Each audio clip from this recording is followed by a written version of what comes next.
Mudharabah siapa yang create? Mudharabah ni ada orang kata Nabi create dah. Mudharabah ni bukan Islami, bukan non-Islami yang create, bukan. Sebenarnya semua benda ni dimari daripada pengalaman orang mereka. Boleh tak, dia tak ada istilah mari daripada Islami ataupun mari daripada konvensional.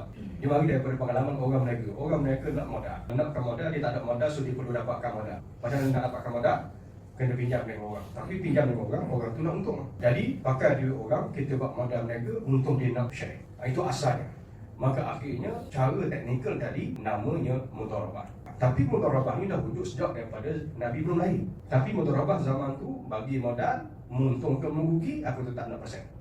Asalnya. Maka akhirnya bila mari Islam, dia kena al-ghunum bil ghurum, orang yang nak untung dia mesti tanggung risiko sekali. Untung sama untung, rugi sama rugi, baru akhirnya boleh jadi mudharabah. Nabi kata wa ma yasli fal yasli fi kailin ma'lumin wa waznin ma'lumin ila ajalin ma'lum. Dulunya akad tempah pakai tempah je, tapi tak sebut berapa, dia sebut bila.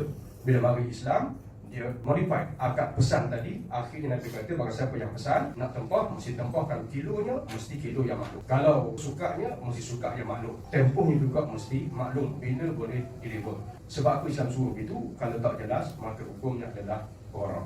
Itu bagi contoh saya ambil. Jadi benda ni sebenarnya dia tak ada istilah Islam buat ataupun kafir buat, tak ada. Walaupun kafir buat, tak semestinya dia tak boleh diislamikan. So macam mana diislamikan? Buang 3 perkara dulu. Dia tidak akan wujud sesuatu konvensional yang haram, melainkan faktor 3 ni: riba, gharar, batil.